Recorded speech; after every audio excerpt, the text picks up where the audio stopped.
아멘. 자, 제목은 예수님의 생애 26번째입니다. 가늠한 여인을 용서하신 예수님입니다. 용서하신 예수님. 자, 오늘 말씀은 우리가 잘 알려져 있는 내용의 말씀입니다.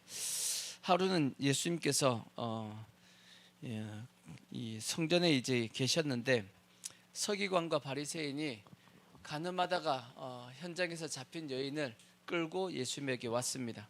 그러면서 예수님에게 물어봅니다. 이 여인이 가늠하다가 현장에 잡혔습니다. 구약의 율법에 보면 어떻게 하라고 되어 있죠? 가늠한 여인은 돌로 쳐 죽이라고 되어 있습니다. 죽이게끔 되어 있습니다. 예수님 어떻게 해야겠습니까? 라고 물어봤습니다.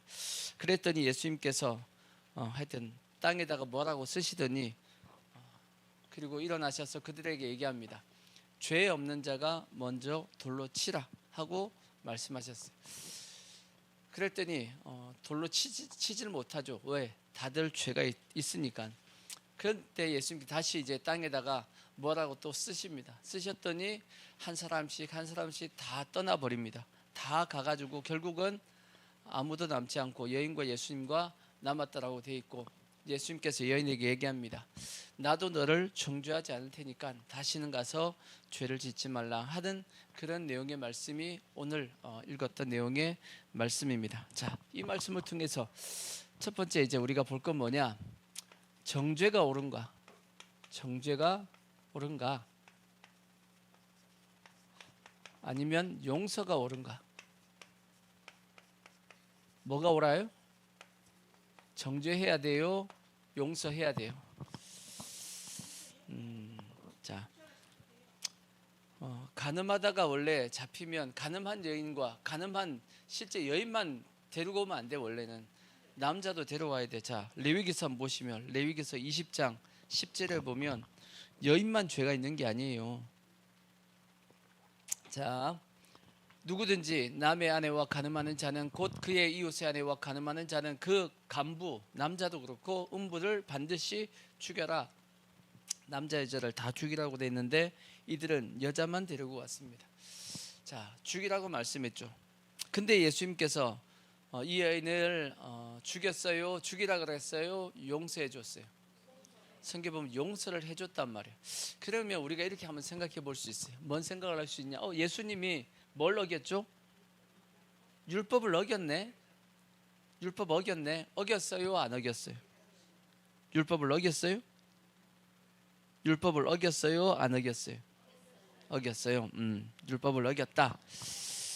예수님이 율법을 어겼으면 죄요? 죄 아니에요? 아니, 율법을 어겼는데 죄가 아니에요? 그럼 예수님이 죄를 지었네? 아이고, 뭔가 문제가 생겼네. 예수님이 율법을 어겼는데 죄가 아니다. 예수님이 율법을 어긴 것이 아니죠. 왜 예수님이 율법을 어긴 것이 아니냐? 자, 여러분들도 그렇고 유대인들도 그렇고 다 율법에 대해서 착각하는 게 있습니다. 뭔 착각을 하고 있냐면, 율법은 우리가 생각하기에 하나님께 율법을 주신 이유가 뭐죠? 목적이 뭐죠?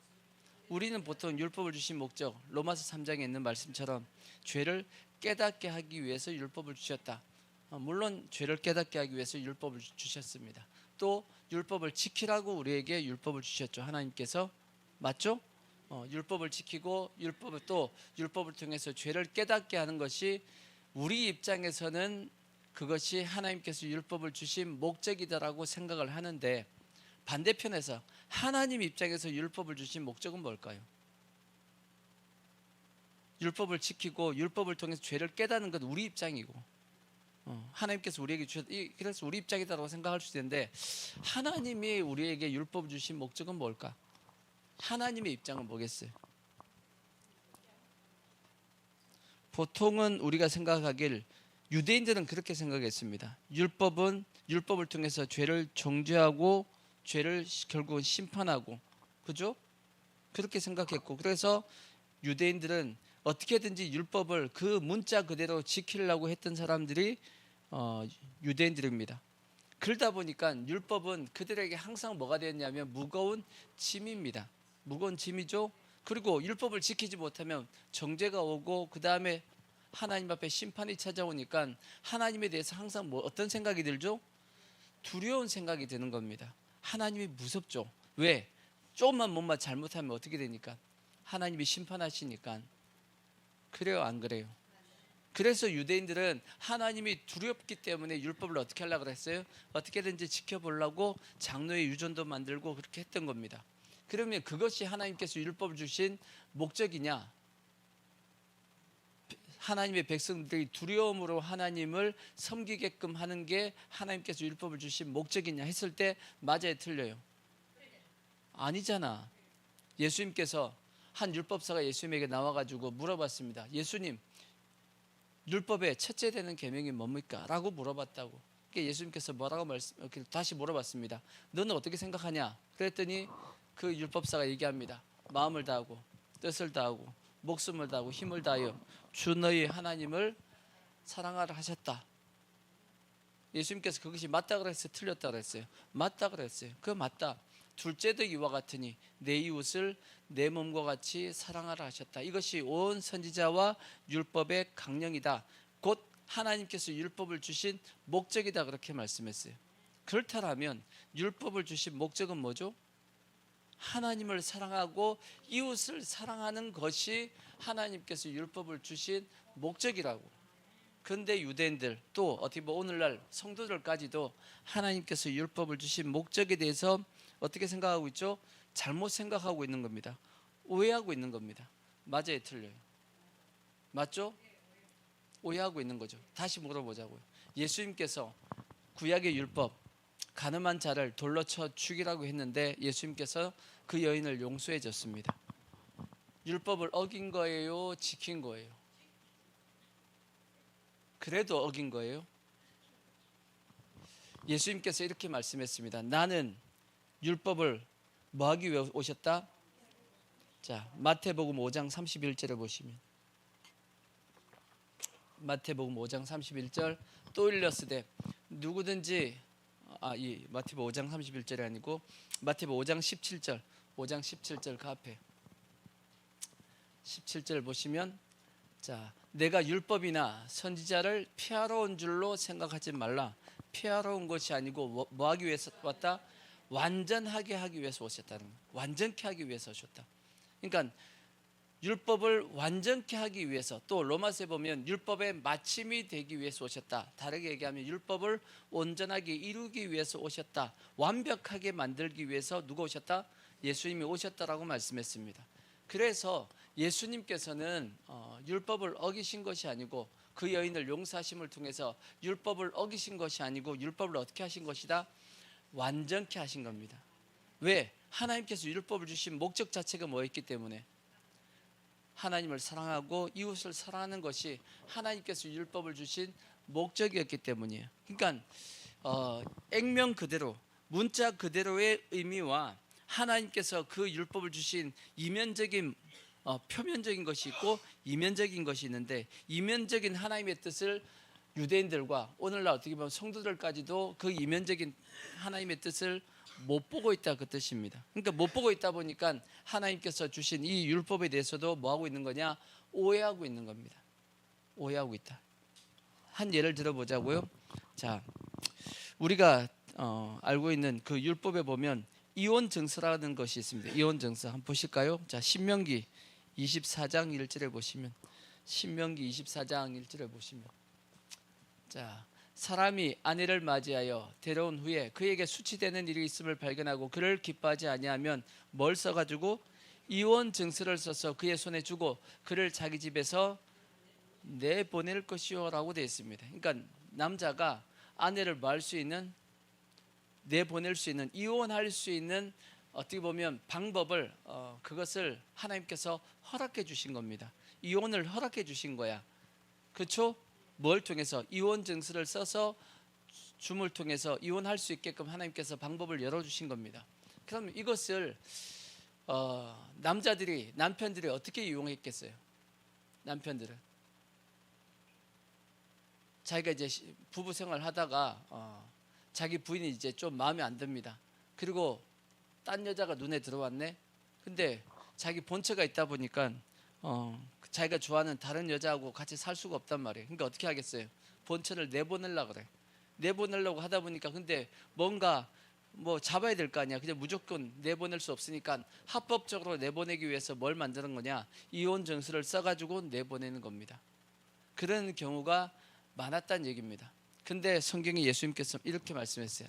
아까 봤던 마태복음 5장 31절을 보시면 마태복음 5장 31절을 보시면 이런 말씀이 있어요. 예수님은 이렇게 얘기했어요. 또 일렀을 때 누구든지 아내를 버리려거든 이혼 증서를 줄 것이라 하였으나 나는 너에게 이르노니 누구든지 음행한 이유 없이 아내를 버리면 이는 그로 간음하게 하며 또 누구든지 버림받은 여자에게 장가드는 자도 간음합니다 라고 되어 있습니다. 간음한 이유 외에는 뭐 할 수 없다? 부인을 버리면 안 된다라고 말씀했고, 또 다른 성경에 보면 마태복음 19장 3절을 보시면 예수님께서 자세하게 이렇게 설명해 냈어요. 바리새인들이 예수께 나와 그를 시험하여 이르되 사람이 어떤 이유가 있으면 그 아내를 버리는 것이 옳으니까? 예수께서 대답하여 이르시되 사람을 지으시니가 본래 그들을 남자와 여자로 지으시고 말씀하시기를 그러므로 사람이 그 부모를 떠나 아내에게 합하여 그 둘이 한 몸이 될지니라 한 것을 읽지 못하였느냐? 그런즉 이제 둘이 아니요 한 몸이니 그러므로 하나님이 뭐한 것을 짝지어 준 것을 사람이 나누지 못할지니라 하시니 여짜오되 그러면 어찌하여 모세는 왜 이혼 증서를 주어서 버리라고 명했습니까? 라고 물어봤다고. 그랬더니 예수께서 이르시되 모세가 너희 마음에 뭐 때문에? 완악함 때문에. 너희 마음이니까 누구 마음이에요? 남편들 마음에 완악함 때문에 아내 버림을 허락했지만 본래는 그렇다 아니다. 원래 그렇지 않다라는 뜻이에요. 하나님의 이면적인 뜻은 이혼하는 걸 원하지 않는다는 뜻입니다. 그런데 뭐 때문에? 남편들의 완악함 때문에. 남편들의 완악함이 뭐죠? 저때 당시는 요즘이야 여성 인권이 이렇게 많이 성장돼 있고 여성 인권이 있지만 저때 여성 인권이 있어요, 없어요? 없어요. 우리나라도 여성 인권이 생긴 건 얼마 안 됐습니다. 우리나라도 조선시대 보십시오. 다 여자들 다 뒤집어 쓰고 다녔어. 얼굴도 못 내밀고 다녔다고. 다 뒤집어 쓰고 다녔고 여성 인권이 있어요, 없어요? 없었습니다. 근데 이제 전 세계적으로 복음이 들어간 나라만 뭐가 있냐면 여성 인권이 있습니다. 전 세계 지금도 마찬가지예요. 복음이 들어간 지역만 여성 인권이 있고 이슬람 여성 인권 있어요? 없어요. 여전히 없습니다. 공산주의 없어요. 여전히 없어. 복음만이 여성 인권을 회복시켜 주신 겁니다. 근데 저 당시는 더더욱더 여성 인권이 없었죠. 그러다 보니까 남편이 딴 여자를 데리고 오고 싶은데 지금 본처가 있으니까 못 데리고 온단 말이에요. 그러니까 어떻게 해요? 이 여인을 괴롭히는 겁니다. 때리기도 하고 막 괴롭히니까 결국 누가 못 살아요? 이 여인이 못 사는 겁니다. 여인이 못 살아. 그래서 어쩔 수 없이 하나님께서 뭐 하셨다? 이혼 증서를 써주게끔 하셨고, 누굴 위해서? 남자 보고 바람 피워서 딴 여자 데리고 오라고 이혼 증서 써주게 만든 거예요? 아니죠. 누굴 위해서? 여인을 위해서. 그 여인을 남편에게서 구해주려고 이혼을 할 수 있게끔 해줬다라고 성경이 말씀하고 있는 거예요. 그러니까 하나님의 본뜻은 뭔데? 하나님이 짝지어 주신 것에 대해서는 뭐 하지 말라? 이혼하지 말라고 돼 있는데 누구 때문에? 여인들의 인권을 위해서. 어떻게 보면 여인들이 남편들의 그 완악함 때문에 괴롭힘 당하는 것을 벗어나게 해주기 위해서 하나님께서 뭐 하셨다? 이혼을 해주게끔 하셨다라고. 하나님의 원래의 뜻은 하고 율법의 표면적인 내용하고는 같아요, 틀려요? 다르다라고 예수님께서 말씀하신 겁니다. 그러니까 그러면 우리는 표면적인 것만 봐야 돼요? 아니면 하나님의 본뜻도 봐야 돼요? 여기도 말씀했잖아요. 본래는 뭐하다? 그렇지 않다라고 말씀했죠. 그러니까 우리는 뭐까지도 봐야 되냐? 하나님이 이 율법을 주신 본래의 뜻도 뭐 해야 된다? 이것도 봐야 됩니다. 그래야지만 우리가 하나님에 대해서 바르게 해석할 수 있고 바르게 이해할 수 있고 바르게 믿을 수 있는 겁니다. 또 우리가 잘 아는 유명한 율법의 말씀이 있죠. 목숨은 뭘로? 목숨으로. 또 눈은 눈으로. 이는 이로. 잘 안 해. 자, 성경에 보시면 레위기서 24장 17절 보시면 레위기 24장 17절 보면 자, 만일 사람을 쳐 죽인 자는 반드시 뭐 할 것이고 죽일 것이고 그 다음에 짐승을 쳐 죽인 자는 짐승으로 짐승을 갚을 것이며 사람이 만일 그의 이웃에게 상해를 입혔으면 그가 행한 그대로 그에게 행할 것이니 상처는 뭐로? 상처로, 눈에는 눈으로, 이에는 이로 갚으리라. 남에게 상해를 입힌 그대로 그에게 그렇게 할 것이다 라고 되어 있습니다. 근데 이 부분에 대해서 예수님은 어떻게 해석했냐? 이렇게 해석했습니다. 자, 마태복음 5장 38절에 보면 예수님은 이렇게 해석했습니다. 자, 또 눈은 눈으로, 이는 이로 갚으라 하였다는 것을 너희가 들었으나 나는 너희에게 이르노니 악한 자를 뭐하지 말라? 대적하지 말라. 누구든지 내 오른뺨을 치거든 뭐하고요? 왼뺨도 뭐하고? 돌려대며 때려봐 그거 아니에요. 때려봐 그거 싸우자는 얘기고 그거는 그냥 오른밤 치거든 왼편도 돌려대고 또 너를 고발하여 속옷을 가지고자 하는 자는 겉옷까지도 가지게 하며 또 누구든지 너로 억지로 오리를 가게 하거든 그 사람과 심리를 동행하고 내게 구하는 자에게 주며 내게 꾸고자 하는 자에게 거절하지 말라. 또 내 옷을 사랑하고 네 원수를 미워하라 하였다는 것을 너희가 들었으나 나는 너희에게 이르노니 너희 원수를 뭐하고 사랑하며 너희를 박해하는 자를 위해서 기도하라 하고 말씀했습니다. 자, 그러면 예수님께서 지금 율법을 뒤엎은 건가요? 뒤엎은 건가요? 율법을 어긴 건가요?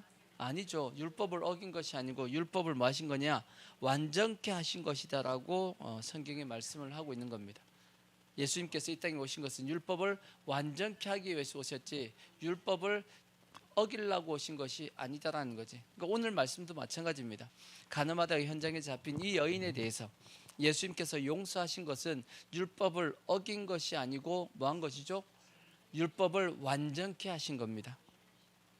율법의 이면적인 하나님의 뜻을 그 여인에게 나타내 보여주신 것이 예수님의 뭐다? 모습이다라고 볼 수 있는 겁니다. 아멘. 그래서 하나님은 죄인이라 할지라도 하나님은 심판받고 멸망하는 것을 원하지 않습니다. 어찌하든지 그 여인이 하나님이 죄인이라 할지라도 용서받고 구원받기를 원하는 것이 그것이 하나님의 마음이고 예수님도 그렇게 행하신 겁니다. 아멘.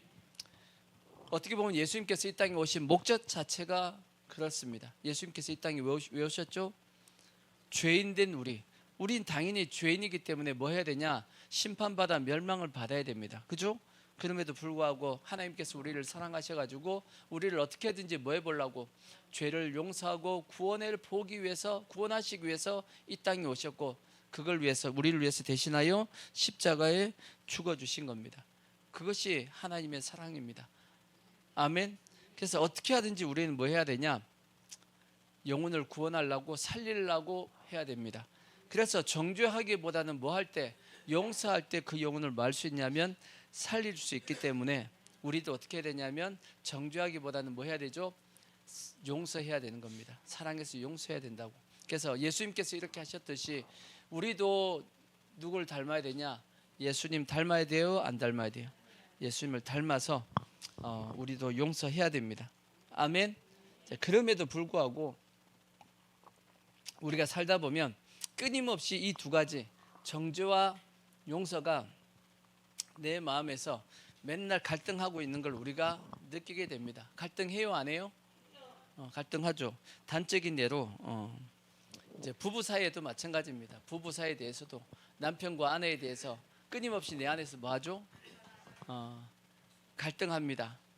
정죄할 것이냐, 용서할 것이냐. 해요, 안 해요? 끊임없이 하는 겁니다. 이거는 사람과의 관계 속에서 어쩔 수 없이 끊임없이 부부 사이뿐 아니라 뭐 직장에서도 마찬가지죠. 직장에서도 또 가족 관계 속에서도 형제와의 관계 속에서도 끊임없이 정죄와 용서가 왔다 갔다 합니다. 내 마음속에. 그 다음에 친구 사이에도 마찬가지고 그 다음에 교회 성도들 중에서도 성도 간에도 서로가 정죄할 것이냐 용서할 것이냐 끊임없이 갈등을 합니다. 갈등해요, 안 해요? 합니다. 근데 그 갈등하는 것은 죄가 아닙니다. 갈등은 하셔도 돼요. 왜? 갈등은 죄가 아니기 때문이에요. 왜냐하면 예수님께서도 뭐 하셨냐? 갈등하셨잖아. 겟세마네 동산에서 기도하실 때 하나님의 뜻대로 할 것이냐 내 뜻대로 할 것이냐 갈등했어요 안 했어요? 갈등했죠. 사람은 누구나 뭐하냐? 갈등합니다. 문제는 뭐냐? 그 갈등의 결론 자체가, 결론이 하나님의 뜻이 아니고 내 뜻대로 결론을 내버리면 그때부터 뭐가 되어지냐면 그때부터 죄가 되는 겁니다. 성경에 죄의 이 고대 그리스의 그 뜻이 뭐예요? 하말티아의 뜻이 뭐죠? 관역에서 벗어나다. 다르게 얘기하면 하나님의 뜻에서 벗어난 걸 죄라고 얘기합니다. 원어적인 의미 자체에서. 그래서 하나님의 뜻에서 벗어난 결론을 내가 내게 되면 당연히 그 자체가 뭐가 되어지냐면 죄가 되어집니다. 근데 끊임없이 우리는 갈등을 해요 안 해요? 갈등합니다. 갈등은 하십시오. 하지만 그 갈등의 끝에 반드시 누구의 뜻을? 하나님의 뜻을 여러분 결론을 지으십시오. 그래야지만 우리가 죄에 빠지지 않게 되는 겁니다. 한 예로 한 예로 딱 설명하기 좋은 예가 하나가 있습니다. 그게 뭐냐면 탕자의 비유입니다. 탕자의 비유. 탕자의 비유에 보면 탕자를 대하는 두 사람이 나옵니다. 하나는 아버지고 하나는 형입니다. 아버지와 형. 아버지는 탕자가 이제 허랑방탕하고 돌아왔을 때 그럼에도 불구하고 탕자를 어떻게 하죠? 무조건 받아들입니다. 탕자가 그 많은 재산을 가지고 나가서 허랑방탕하게 썼고 어떻게 뭐 나쁜 짓을 했고 물어봐요 안 물어봐요? 안 물어봅니다. 따지지도 않고 묻지도 않습니다. 단지 그냥 받아들입니다. 왜 받아들이죠? 그가 죽었다가 다시 살아나왔다. 돌아온 것 자체를 뭐하죠? 그걸로 아버지는 기뻐하고 만족합니다. 근데 형은 어떻게 하죠? 형은 다 따집니다. 자, 누가복음 15장 28절을 보시면 누가복음 15장 28절 그가 노하여 들어가고자 하지 아니하거늘 형입니다. 형은 노하여 들어가고자 하지 아니하거늘 아버지가 나와서 권한대 아버지께 대답하여 이르되 내가 여러 해 아버지를 섬겨 명을 어김이 없거늘 내게는 염소 새끼라도 주어 나와 내 벗으로 즐기게 하신 일이 없더니 아버지의 살림을 창녀들과 함께 삼켜버린. 다 따지는 겁니다. 누가? 형은 자기 동생의 잘못된 걸 다 따지는 겁니다. 삼켜버린 이 아들이 돌아오매 이를 위하여 살찐 송아지를 잡으셨나이다 하고 그럴 수 없잖아요 아버지 하고 따졌다는 겁니다. 그래서 자기는 누구를 받아들일 수 없다? 동생을 받아들일 수 없다라고 얘기합니다. 자, 아버지는 따지지도 묻지도 않고 받아들였습니다. 용서해 줬습니다. 근데 그 형은 다 따집니다. 옳고 그름을 다 따지고 그래서 따져보니까 받을 수 있다 없다? 받아들일 수 없다. 다시 내쳐야 된다라고 지금 현재 이야기하고 있습니다. 어느 게 옳죠? 어느 게 옳죠? 아버지가 옳아요? 형이 옳아요? 아버지 옳은 건 맞긴 맞아요? 여러분은 아버지처럼 해요? 형처럼 해요? 아버지가 옳은 건 맞긴 맞아요? 맞긴 맞는데요. 잘 안 되죠.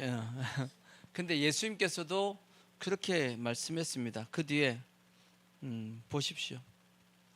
저 내려와 보시면 자 32절 보십시오. 32절. 이 내 동생은 죽었다가 살아났으며 내가 잃었다가 얻었기로 우리가 즐거워하고 기뻐하는 것이 뭐하다? 마땅하다. 용서하는 것이 받아들이는 것이 뭐하다? 마땅하다 하고 말씀했습니다. 아버지가 그렇게 얘기했는데 곧 아버지가 이렇게 얘기했다는 것은 예수님께서 지금 현재 이 비유를 드시고 계시잖아. 예수님도 동생 탕자를 뭐 하는 것이 받아들이는 것이 뭐하다? 마땅하다 하고 말씀하신 겁니다. 마땅한 겁니다. 받아들여야 돼. 왜? 이유를 얘기했잖아. 죽었다가 살아났고 잃었다가 다시 얻었지 않느냐. 다시 얻었기 때문에 다시 찾았기 때문에 용서하는 것이 마땅하다라고 말씀을 했는데 왜 마땅하냐? 마땅하냐? 예수님께서 그렇게 말씀했는데 그러면 한번 우리가 생각해 보자고요. 우리는 근데 왜 아버지처럼 그런 마음을 가지지 못하고 탕자의 형과 같은 마음을 가지고 있으며 그러면 어떻게 하면 아버지의 마음과 같이 할 수 있을까? 아버지의 마음과 같이 어떻게 하면 가능할까 그것이? 어떻게 하면 아버지 마음처럼 저렇게 할 수 있겠죠? 저런 마음을 어떻게 하면 가질 수 있을까? 가져야 돼요, 안 가져야 돼? 가지긴 가져야 돼요? 가지기 싫은 건 아니죠? 가지긴 가져야 되는데 어떻게 하면 저 마음을 가지냐? 우리가 탕자였다고 생각하셔야 됩니다. 우리가 탕자야. 우리도 세상에 있을 때 허랑방탕하게 살았어요, 안 살았어요? 우리가 의인이에요? 아니야. 우리도 죄인이었잖아. 우리도 똑같이 세상에서 탕자처럼 살다가 하나님을 믿게끔 되어서 하나님 앞에 왔을 때 하나님이 따졌어요? 안 따졌어요? 안 따졌어요. 하나님이 우리가 예수 믿기 시작할 때, 예수 믿었을 때 하나님이 우리에게 우리의 죄를 용서하실 때 따지거나 묻지 않고 그냥 용서해 주셨습니다. 우리도 그렇게 용서받았잖아. 그렇다면 우리도 어떻게 해야 되죠? 그렇게 용서해야지. 그래서 예수님께서 마땅하다라고 얘기한 겁니다. 그래서 우리가 아버지의 이러한 마음을 가질 수 있는 유일한 방법은 뭐냐? 나도 누구였었다? 탕자였었다. 나도 하나님의 은혜 아니었으면 구원받을 수 없었고 내가 잘나서 구원받은 것이 아니고 전적으로 하나님께서 용서해 주셔가지고 구원받았다라는 것을 내가 인정을 하면 뭐가 되어지냐면 용서가 됩니다. 그때부터. 근데 그게 아니고 조금이라도 내가 뭔가 해가지고 의인이라고 생각하면 그때부터 뭐가 되어지냐? 용서가 안 되고 뭐가 튀어나오죠? 정죄가 튀어나온다고. 이렇게 얘기하면 맞기는 맞는데 맞기는 맞는데 엄청 손해 보는 것 같은 느낌이 들어요, 안 들어요? 누굴 생각하니까 자꾸 그놈 생각하니까 막 억울해. 내가 당한 게 있는데 그래 안 그래요? 그럼 어떻게 하면 좋겠어요? 이거 용서는 해야 되는데 이런 마음을 가져서 용서해야 되는 것도 알긴 알겠는데 뭔가 한쪽 구석에 막 서운함이 있고 있어요, 없어요? 있다고. 그럼 어떻게 하면 될까? 어떻게 하면 될까요? 어떻게 하면 이 서운함을 해결할 수 있을까? 해결할 수 있는 방법 말씀이 있어. 말씀이 있는데 말씀이 뭐냐? 자, 히브리서 10장 30절에 보시면 자, 이 말씀을 통해서 위안을 받으시고 여러분은 뭐 하셔야 되냐? 용서하셔야 됩니다. 아시겠죠? 자, 이 말씀 뭐냐? 자, 원수 갚는 것은 누구한테 있다고요? 원수 갚는 것은 하나님 앞에 있어. 하나님이 원수를 뭐 하겠다? 갚아주겠다. 내게 있으니 내가 갚으리라고 하시고 또다시 그의 백성을 심판하리라 말씀하신 것을 우리가 안다라 말씀했었고, 그 다음 말씀 살아계신 하나님의 손에 빠져 들어가는 것이 뭐할진저? 무서울진저. 내가 아무리 그 사람이 미워가지고 정죄하고 하는 것보다 하나님이 더 세게 갚아주신대요. 아멘이야? 맺힌 게 많아. 맺힌.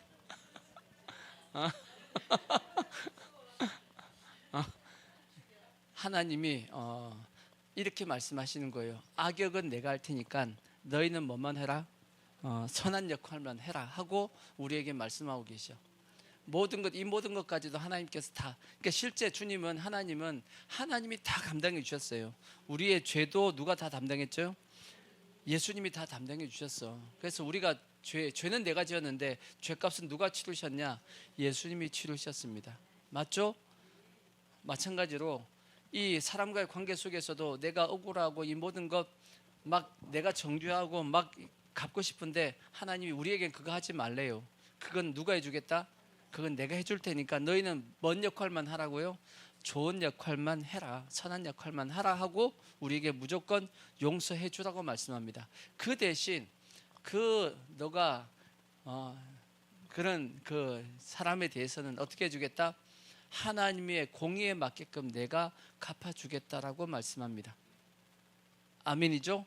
그러니까 용서할 수 있어요, 없어요? 용서할 수 있잖아. 그러면 하나님이 알아서 해주겠다는데 왜 자꾸 여러분의 손에다가 피를 묻히지 말라는 겁니다. 하나님이 알아서 하실 테니까 너희 손은 항상 깨끗하게 하라고 우리에게 말씀하고 계신 거야. 감사한 거잖아.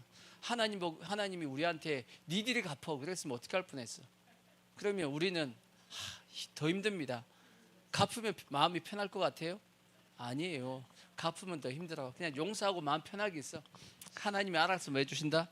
갚아주실 거니까 우리는 무조건 뭐만 하시자고? 용서만 하십시오. 아멘. 하나님이 우리에게 원하시는 모습은 그런 모습입니다. 그래서 절대 우리는 뭐 하려고 하지 말고, 정죄하려고 하지 말고 뭐 하려고 하자? 끊임없이 그냥 용서하십시오. 그리고 우리가 뭐 해야 되냐? 기도하십시오. 예수님께서도 원수를 위해서 뭐 하라고요? 기도하라 그랬잖아. 보십시오. 모세나 하나님의 능력 있는, 모세처럼 능력을 많이 행한 사람이 있어요, 없어요? 없어요. 그럼에도 불구하고 모세 또한 문제가 있으면 하나님 앞에 뭐 했다? 엎드렸다라고 되어 있어. 기도로 그 모든 문제를 해결했지 자기가 직접 갚지 않았습니다. 직접 갚았어요? 아니에요. 그냥 엎드렸습니다. 엎드렸더니 누가 갚아줘요? 하나님이 알아서 다 갚아주셨어. 그죠? 억울한 거 누가 갚아줘요?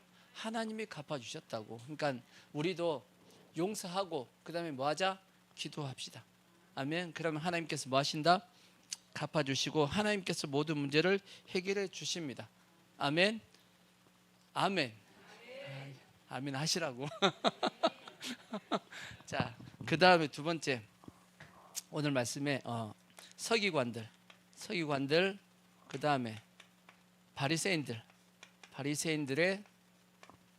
잘못에 대해서 한번 보자고요. 자, 이들이 예수님을 이 가늠하다가 현장에 잡힌 여인을 딱 끌고 온 이유가 뭐죠? 예수님을 뭐 하기 위해서? 예수님을 함정을 파서 넘어뜨리기 위함입니다. 그래서 만약에 예수님 앞에 예수님, 이 여인 현장에서 가늠하다 잡혀서 끌고 왔습니다. 어떻게 해야 됩니까? 구약의 율법에는 돌로 치라고 했습니다. 해서 만약에 예수님께서 그래 구약의 율법에 돌로 치라고 했으니 돌로 쳐 죽여라고 예수님께서 했으면 그들은 예수님에 대해서 뭐라고 얘기했겠어요? 와, 예수님 무서운 사람이야. 하여튼 인정도 없고 뭘 인정한 사람이야 라고 무자비한 사람이야 하고 이렇게 얘기했겠어 안 했겠어요? 그렇게 했겠죠. 만약에 예수님께서 무조건 또 용서해 줘라 하고 했으면 야, 예수님은 뭐도 없는 사람이야? 율법이 없는 사람이야. 율법을 어겨라고 얘기했겠어요 안 했겠어요? 그렇게 했겠죠. 근데 예수님께서 어떻게 해요? 죄 없는 자가 먼저 돌로 쳐라고 얘기했단 말이에요. 그러니까 그들에게 모든 걸 다 넘겨줬습니다. 니들이 해봐 라고 했더니 생각해보고 자기도 죄가 있어요 없어요? 처음엔 좀 버팅겼는데 예수님께서 바닥에 뭘 쓰셨다고. 뭘 쓰신지 모르겠지만 충분히 추측할 수 있는 게 뭐냐면 아마 그 주동자 이름을 딱 적어놓고 그 주동자가 무슨 죄를 지었는지 아마 적었을 가능성이 큽니다. 그러니까 그 주동자가 보고 깜짝 놀랐겠지. 여기 있다가는 어떻게 되겠다? 자기 죄가 다 들통나겠네 라고 싶으니까 어떻게 해요? 다 도망갔겠죠. 딴 놈도 옆에 있다 보니까 어이구 나도 하다가 다 도망간 것이 아니겠느냐라고 우리가 보통 추정을 합니다. 그죠? 그러니까 이 서기관과 바리새인들이 잘못한 건 뭐냐? 뭘 팠다? 함정을 팠다. 예수님을 뭐 했다? 시험했다. 예수님을 시험했다는 거예요. 아까 말씀에도 시험했다라고 그렇게 기록이 되어 있습니다. 성경에 보면 이렇게 예수님을 함정을 파가지고 시험했던 내용들이 여러 군데 나와 있습니다. 우리가 잘 아는 가이사에게 세를 바치는 것이 옳습니까? 틀립니까? 가이사에게 세를 바치는 게 옳아요? 틀려요? 옳아요? 옳아요라고 얘기하면 어떻게 했겠어요? 야, 매국노다. 친일파다. 그렇게 하지 않았겠냐고. 그래요, 안 그러겠어요? 이 로마에다가 세금을 바치라고 하네 하고 분명히 그렇게 했을 겁니다. 만약에 바치지 말라 그랬으면, 바치지 말라 그러면 당장 로마법에서 어떻게 해요? 잡아 드릴 수 있지. 왜?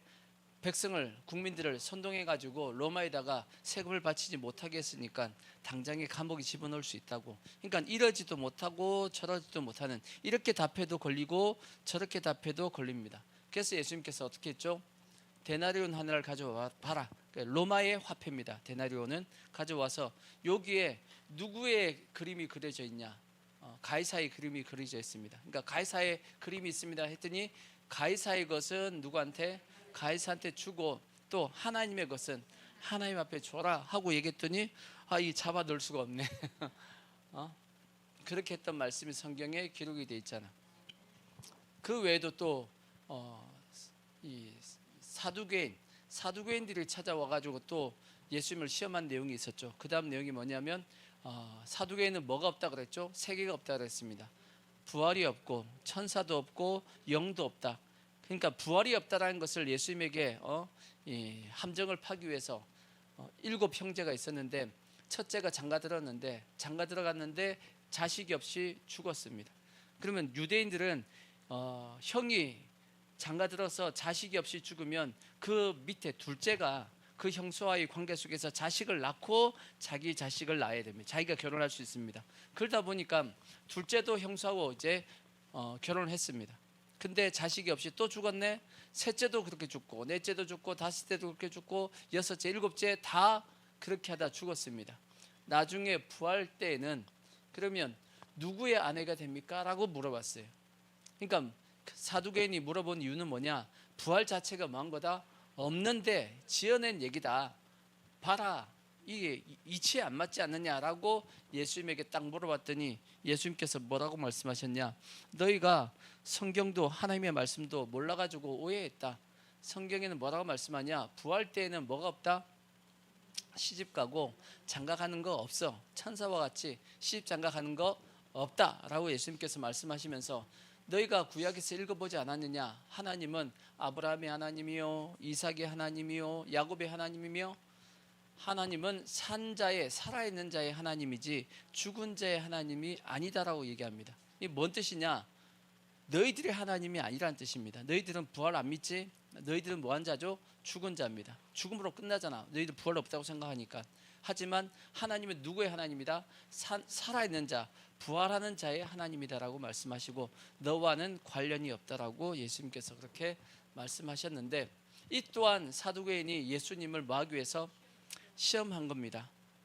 자기들의 말이 맞다라는 것을 하려고 예수님을 함정에 빠뜨린 내용이었는데 예수님께서 그것을 잘 벗어나셨고 그래서 다시는 그 말씀 보면 예수님에게 뭐라고 물어보지를 못합니다. 왜? 예수님께서 너무 확실하게 잘 빠져나가고 대답을 하니까 질문을 못했다라고 성경에 기록이 되어 있는데 이와 같이 절대 여러분 예수 믿는 사람은 뭐 하면 안 되냐면 함정을 파서 넘어뜨리려고 하면 안 됩니다. 아시겠죠? 사람과 관계에서 절대 뭘 파시면 안 된다? 함정 파시면 안 됩니다. 아시겠죠? 이거는 하나님께서 절대 하지 말라고 한 것 중에 하나가 뭐냐면 함정을 파는 겁니다. 물론 어떤 국가나 전쟁 속에서 일어나는 이런 것은 뭐 함정이 있을 수 있겠죠. 근데 개인적인 이런 관계 속에서 누구를 뭐 하기 위해서 넘어뜨리기 위한 상대방을 죽이기 위한 함정을 파서는 절대 안 됩니다. 성경은 이것을 뭐라고 얘기하냐면 마귀의 관계. 마치 마귀가 뱀 속에 들어와 가지고 하와를 어떻게 했죠? 넘어뜨리기 위해서 함정을 팠어요, 안 팠어요? 파서 뭘 먹게 했죠? 선악과를 따먹게 만들었죠. 그와 같은 것은 다 누구의 짓이다? 마귀의 짓입니다. 그래서 성경에 보면 하나님께서 함정을 파지 말라 말씀하시면서 함정을 파면 그 함정에 누가 걸리냐? 너가 걸린다라고 말씀한 부분이 있습니다. 자, 잠언서 26장 24절에 보시면 잠언서 26장 24절 보시면 자 보십시오. 원수는 입술로는 꾸미고 속으로는 속임을 품나니 입술로는 막 칭찬하고 잘한다 하지만 속으로는 어떻게 한다고요? 속임을 품나니 그 말이 좋을지라도 믿지 말 것은 그 마음에 7가지 가정한 것이 있습니다. 속임으로 그 미움을 감출지라도 그의 악이 회중 앞에 드러나리라. 함정을 파는 자는 그것에 뭐 할 것이고 빠질 것이요 도리를 굴리는 자는 도리어 그것에 뭐 할 거다?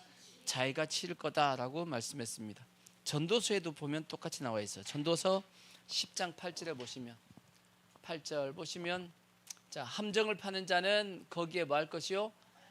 거기에 빠질 것이요. 담을 허는 자는 자기가 뱀에 물릴 것이다라고 말씀했습니다. 그래서 절대 누굴 넘어뜨리기 위해서는 함정을 파면 된다 안 된다? 안 됩니다. 그래서 성경은 하나님을 많은 것을 시험하는 것을 큰 죄로 말씀합니다. 하나님을 시험하는 것을 뭘로 생각한다고요? 큰 죄로 여깁니다. 그래서 그 대표적인 예가 뭐냐면 가데스 바네아에서 이스라엘 백성들이 12정탐꾼을 보냈잖아요. 그죠? 12정탐꾼을 보냈고 그들이 돌아와 가지고 보고했습니다. 그 보고할 때 그들이 악하게 보고했습니다. 물론 하나님께서 말씀하신 대로 가나안 땅은 너무 좋았습니다. 너무 젖과 꿀이 흐르는 땅이고 너무 좋긴 좋았는데 그곳에는 아낙 자손이 살고 성은 높이 올라가 있고 다 산성입니다. 도저히 가나안 땅은 뭐 할 수 없다? 점령할 수 없습니다 하고 악평을 했더니 하나님께서 그들에게 뭐라고 말씀하냐면 너희들이 지금도 나를 뭐하고 있다? 시험하고 있다라고 말씀하시면서 이렇게 악평한 자들은 절대 어디에 못 들어간다? 가나안 땅에 못 들어간다라고 말씀했습니다. 자, 민수기 14장 21절에 보시면 그런 말씀이 기록이 되어 있습니다. 자, 그러나 진실로 내가 살아있는 것과 여호와의 영광이 온 세계에 충만한 것을 두고 맹세하노니 내 영광과 애굽과 광야에서 행한 내 이적을 보고서도 이같이 10번이나 나를 뭐하고 시험하고 내 목소리를 청종하지 아니한 그 사람들은 내가 그들의 조상에게 맹세한 땅을 결단코 보지 못할 것이요 또 나를 멸시하는 사람은 한 사람도 그것을 보지 못하리라. 가나안 땅에 못 들어간다라고 말씀했습니다. 뭔 뜻이냐? 우리가 신앙이 어릴 때 신앙이 어려가지고 하나님을 시험할 수는 있습니다. 왜? 하나님 잘 모르니까. 마치 기드온이 하나님을 시험해봐야 안 해요. 양털 시험 해보잖아요. 양털 시험. 왜? 전쟁을 앞두고 있는데 아니 300명 가지고 저기 100만 대군하고 싸우라고 하니 게임이 되겠냐고. 게임이 안 되잖아. 그러니까 잘못했다는 자기 죽어야 안 죽어요? 죽죠. 죽으니까 뭔 시험을 할 수밖에 없냐?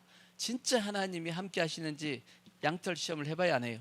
해본다고. 양털 시험이 뭐예요? 하나님 한 번은 양털에게만 이게 이슬이 맺게 해주시고 또 한편은 나중에 양털은 마르게 해주시고 주위에만 그냥 이슬이 있게 해달라고 이렇게 했잖아요. 그죠?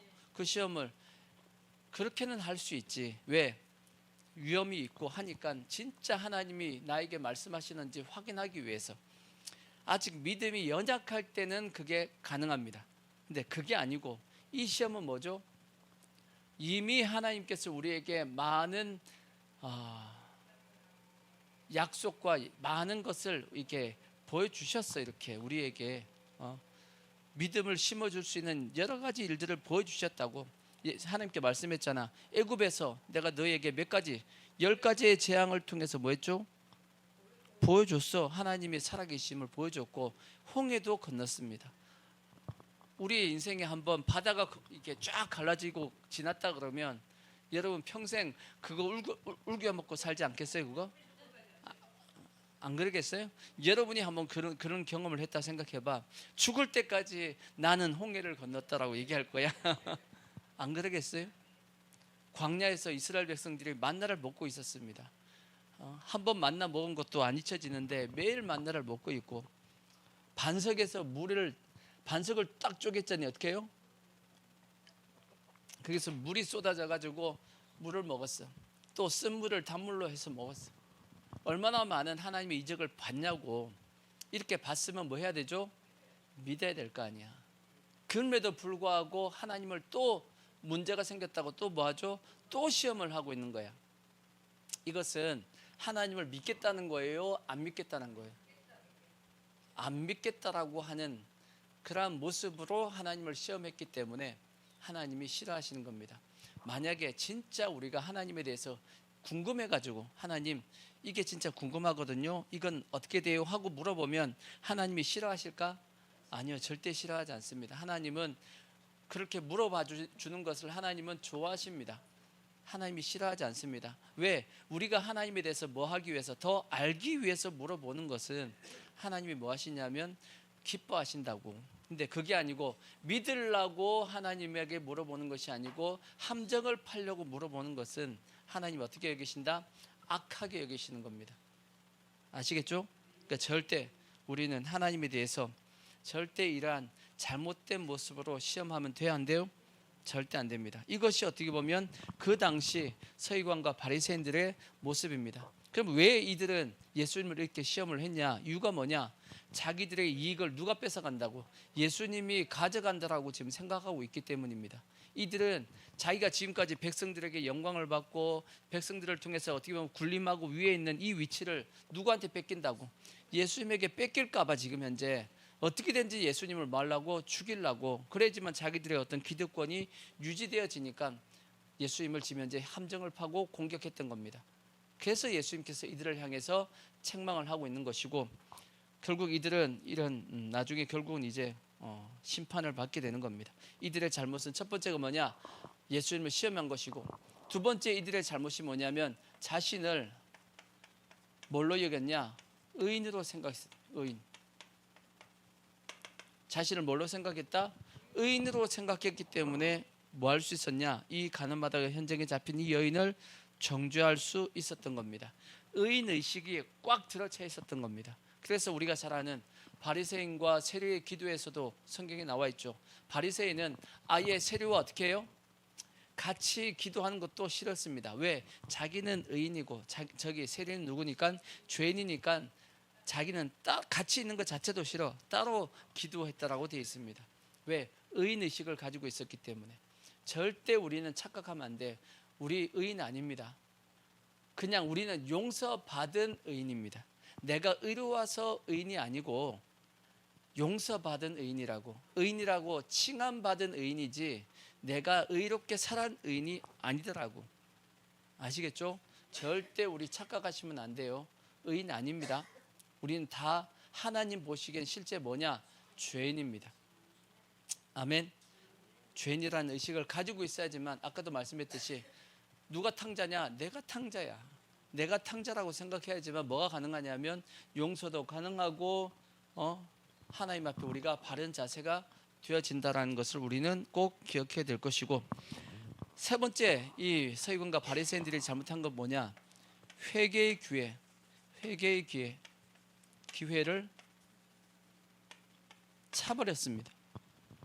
아까 읽었던 말씀에 보면 자 요한복음 8장 9절을 보시면 이런 말씀이 있습니다. 8장 9절 보시면 자 그들이 이 말씀을 듣고 뭘 받았어요? 양심의 가책을 느꼈다 그랬어요. 양심의 가책을 느꼈다는 게 뭔 뜻이죠? 마음에 찔렸다는 뜻이 안 찔렸다는 뜻이에요. 찔렸다는 뜻이거든. 마음이 찔렸단 말이에요. 그러니까 뭐가 찔린 거예요? 그러니까 예수님께서 그 앞에 뭐라고 그랬죠? 죄 없는 자가 먼저 돌려 쳐라 라고 얘기했다고. 그러니까 마음이 찔렸다는 것은 자기도 뭐가 있었다?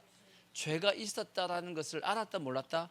알았다라는 거 아니에요. 그러니까 자기가 죄가 있었다는 걸 알았으면 뭐 해야 돼요? 회개해야지.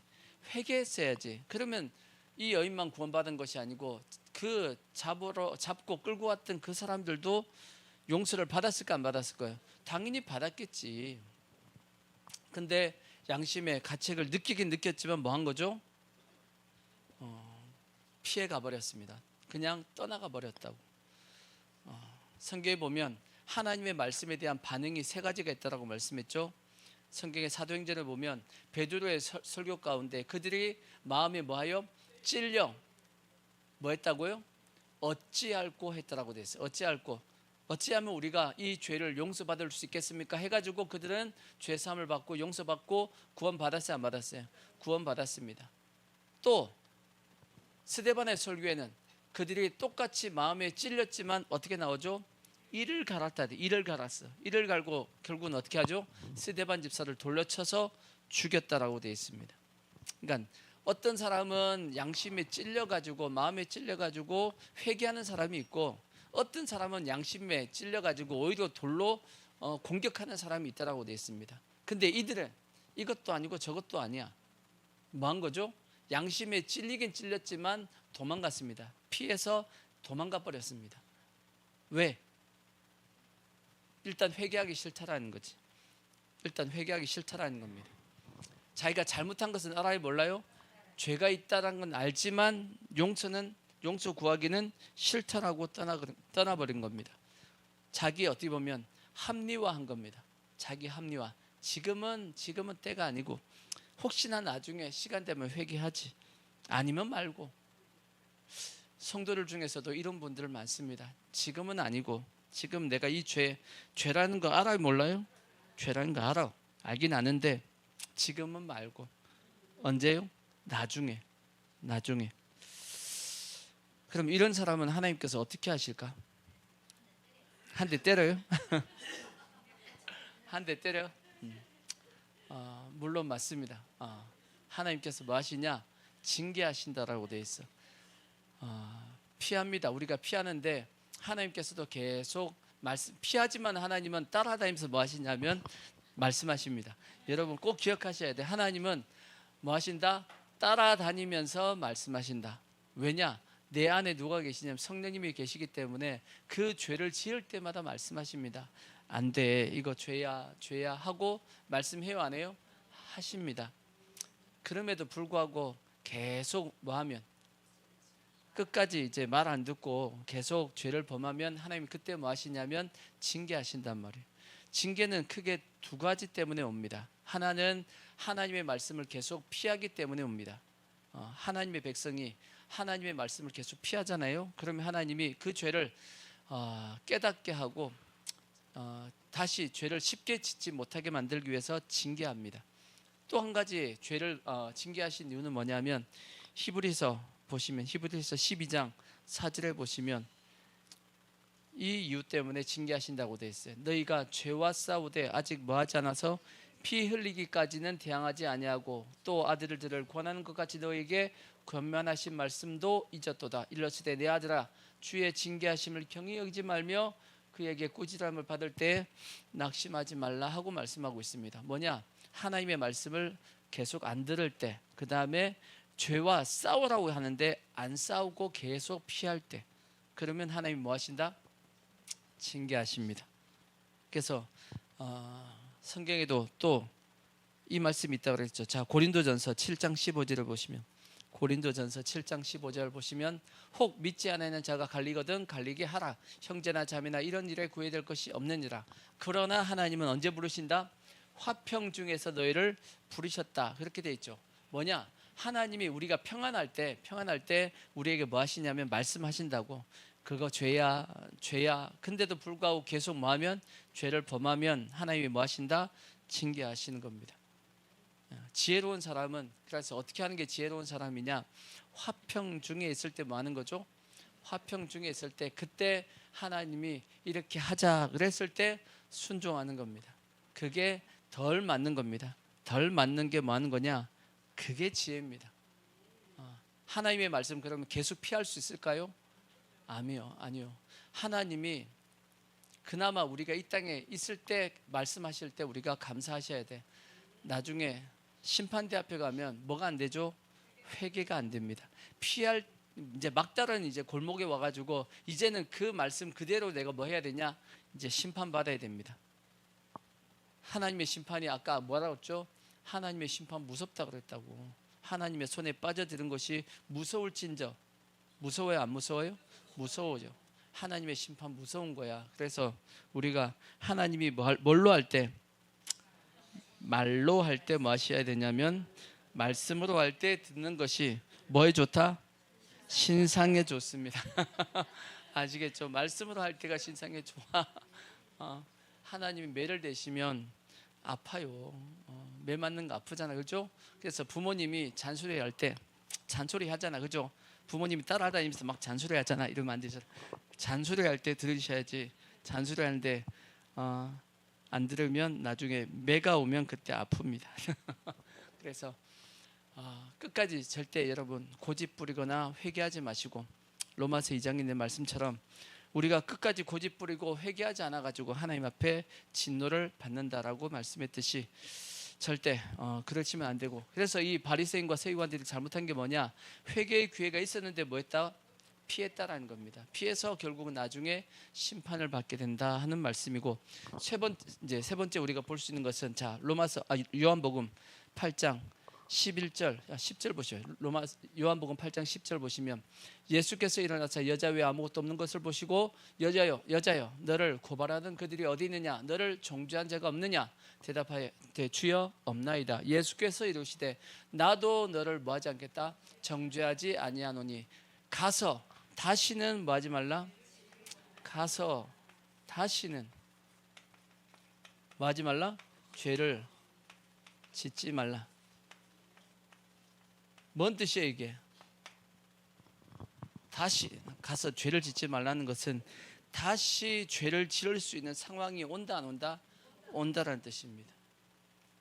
이 여인이 어떻게 보면 죽음의 위험에서 벗어났습니다. 자칫 예수님께서 딴 마음만 먹었으면 이 여인은 어떻게 해요? 죽었습니다. 돌에 맞아 죽었다고. 근데 지금 이 죽음의 위험에서 살아났어 안 살아났어요? 살아났단 말이에요. 그럼에도 불구하고 이 여인에게 다시 간음의 이 성적인 이러한 어떤 욕구가 올라올까 안 올라올까요? 올라와요. 죄사함을 받은 사람이라 할지라도 끊임없이 그 속에서 뭐가 올라온다? 죄가 올라옵니다. 육신의 정욕, 안목의 정욕, 이생의 자랑은 끊임없이 올라옵니다. 올라와요 안 올라와요? 올라옵니다. 환경이 바뀐 것도 아니잖아, 그죠? 이 여인의 환경이 뭘 바뀐 게 있어요 없어요? 없어요. 단지 바뀐 거 하나 있습니다. 뭐가 바뀌었냐? 들통났어. 들통난 거 외에는 환경이 바뀐 건 없어. 여전히 그 속에서는 죄가 있단 말이에요. 그래서 예수님께서 그 여인에게 말씀한 겁니다. 다시는 죄를 짓지 말라. 죄의 정욕이 올라온다. 하지만 너는 그걸 짓지 않기 위해서 노력해야 된다라고 예수님께서 말씀한 겁니다. 아멘. 사도 바울은 이것을 뭐라고 말씀했냐면 법이라 해서 법. 자, 로마서 7장 25절을 보시면 로마서 7장 25절 보시면 우리 주 예수 그리스도로 말미암아 하나님께 감사하리로다. 그런즉 내 자신이 마음으로는 무엇을? 하나님의 법을, 또 육신으로는 죄의 법을 섬긴다로 되어 있어요. 예수를 믿는다 할지라도 마음은 하나님의 법대로 살고 싶은데 내 몸은 자꾸, 육신은 어떻게 하요? 죄의 법을 자꾸 따라간다라고 말씀을 하고 있는 겁니다. 법이라는 것은 나를 지배하고 있고 또 뭔 뜻이냐? 내가 거기서 벗어날 수 없다는 뜻입니다. 이해가 되시죠? 그러다 보니까 끊임없이 우리 속에서 뭐가 올라오냐면 죄의 정욕이 올라온다는 얘기입니다. 그러면 이러한 죄의 정욕이 올라올 때 우리는 어떻게 해야 되냐? 절대 해서는 안 되는 것이 있습니다. 뭐냐? 정죄해서는 안 됩니다. 그래서 8장 1절에 보시면 그러므로 이제 그리스도 예수 안에 있는 자에게는 결코 뭐가 없다? 정죄함이 없나니 이는 그리스도 예수 안에 있는 생명의 성령의 법이 죄와 사망의 법에서 너를 해방했더라고 되어 있죠. 다르게 얘기하면 뭔 뜻이냐? 절대 내 속에서 자꾸 죄의 정욕이 올라온다라고 해서 자신을 뭐 하지 말라고요? 정죄하지 마십시오. 예수님도 나를 정죄하지 않습니다. 물론 주위에서 누구는 나를 정죄할 수 있어요. 하지만 나도 나에게 뭐 하시면 안 된다? 정죄하지 마십시오. 왜? 이미 우리는 죄와 사망의 법에서 생명의 성령의 법이 우리를 해방했기 때문에 정죄하지 말라고 합니다. 그 대신 끊임없이 뭐는 올라온다? 이 육신의 정욕이 올라와요 안 올라와요? 올라옵니다. 그러면 성령 충만하면 올라올까 안 올라올까? 성령 충만하면 안 올라와요? 성령 충만해도 올라옵니다. 성령 충만해서 안 올라오는 게 아니에요. 성령 충만한 분들 사고 많이 칩니다. 성령 충만해도 올라옵니다. 단지 성령 충만하면 그걸 이길 힘이 생기기 때문에 그걸 내가 쉽게 제어를 합니다. 그 대신 성령 충만하다가 다운이 되면 그때 이제 또 죄를 범하게 되어지는데, 그래서 끊임없이 우리는 뭐 해야 되냐? 성령 충만을 구하라고 되어 있는 겁니다. 그래서 에베소서 5장 보면 너희가 술 취하지 말라 오직 성령 충만함을 받으라 라고 그렇게 말씀을 했듯이 성령 충만하면 이 유혹을 이기기가 쉬운 거지 유혹이 없어지는 것은 아닙니다. 그래서 예수님께서 말씀했죠. 이 물을 먹는 자마다 다시 목마르려니와 내가 주는 물을 먹는 자는 영원히 목마르지 않는다. 왜? 그 속에서 솟아나는 샘이 솟아난다 라고 말씀했고, 또 요한복음 7장에도 예수님께서 생수의 강이 흘러난다라고 말씀했어요. 끊임없이 내 안에서 성령님이 역사하심을 통해서 이 육신적인 이 정욕을 제어할 수 있는 능력이 생기기 때문에 이겨나갈 수 있다라고 말씀하신 거지, 성령 충만하다라고 해서 육신의 정욕이 안 생기는 것은 아닙니다. 다시 분명히 온다라는 것을 기억하시고 그 대신 정죄하지 마시고 그 대신 우리가 성령 충만을 구해서 이겨나가셔야 됩니다. 더 나아가서 내 속에서 이 육신의 정욕만 올라오냐? 아닙니다. 또 나를 공격하는 게 있습니다. 그게 누구냐? 마귀의 유혹입니다. 마귀의 미혹이 끝까지 끊임없이 우리에게서 뭐냐면 우리를 공격합니다. 자, 성경에 보면 이런 말씀이 있죠. 마태복음 12장 43절을 보시면, 마태복음 12장 43절, 더러운 귀신이 사람에게서 나갔을 때 물 없는 곳으로 다니며 쉬기를 구하되 쉴 곳을 얻지 못하고 이에 이르되 내가 나온 내 집으로 돌아가서 하고 와 보니 그 집이 비고 뭐했다? 청소되고 수리되었거늘 이에 가서 저보다 뭐예요? 더 악한 귀신 7을 데리고 들어가서 거하니 그 사람의 나중 형편이 전보다 더욱 뭐했다? 심하게 되느니라. 그렇게 말씀했다고. 뭔 뜻이냐? 지금 내가 깨끗함을 받았다라고 해서 이것이 계속 유지되는 것이 아니고 누가 공격한다? 마귀가, 귀신이 또다시 우리에게 찾아온다라는 겁니다. 우리의 영혼을 뭐하기 위해서? 넘어뜨리기 위해서 또다시 찾아오는데, 그때는 어떻게 찾아오냐? 지보다 더 악한 놈 7을 더 데리고 온다라고 말씀을 했어. 그래서 나중에 형편이 더 안 좋아질 수 있다라고 예수님께서 말씀했다고. 그럼 이거 어떻게 해야 되죠? 이거 아예 은혜를 안 받아야 돼요? 아니지. 은혜 안 받으면 구원 못 받으니까 아니지. 은혜 받았다라면 어떻게 해야 되죠? 그래서 성경은 뭐 하라고 말씀하고 있죠? 뭐 하라고 말씀하고 있죠? 영적으로 무장을 하라고 말씀했어. 전신갑주를 입으라고 말씀한 거예요. 자, 에베소서 6장 11절에 보시면, 그래서 사도 바울이 그렇게 말씀했습니다. 에베소서 6장 11절 보시면, 자, 마귀의 관계를 능히 뭐하기 위해서?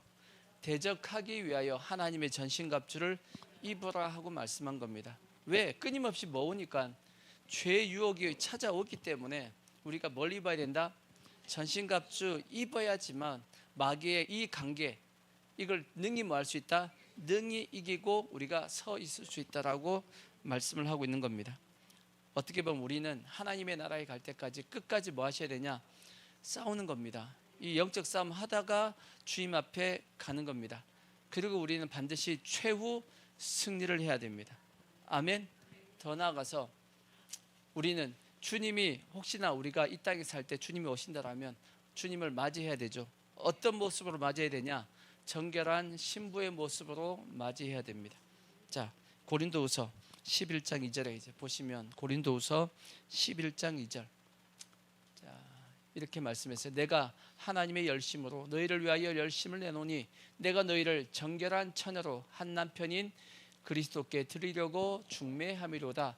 그러나 나는 뱀이 그 관계로 하와를 미혹한 것 같이 너희 마음이 그리스도를 향하는 진실함과 깨끗함에서 떠나 부패할까 두려워한다라고 말씀했습니다. 그래서 우리는 전신갑주를 입고 끊임없이 뭐 하셔야 되냐면 주님 나라에 갈 때까지 싸우셔야 됩니다. 그래서 정결한 처녀, 정결한 순결한 신부의 모습으로 누굴 맞이할 수 있게끔, 주님을 맞이할 수 있게끔 하셔야 되고, 절대 우리의 심령이 진실함과 또 깨끗함에서 떠나서 우리의 마음이 뭐하지 않게끔, 부패하지 않게끔 우리 자신을 지켜내야 되는 겁니다. 그래서 예수님께서도 이 여인에게 뭐라고 말씀했죠? 다시는 죄를 짓지 말라고 하신 것은 너 자신을 뭐하라? 지키라 하고 말씀하신 거야. 그러니까 우리 모든 성도들 꼭 지킵시다. 그래서 주님을 기쁘시게 이렇게 맞이할 수 있는 우리의 모습이 되어지길 부탁의 말씀을 드리겠습니다. 아멘. 자, 우리 찬양하고 기도하겠습니다.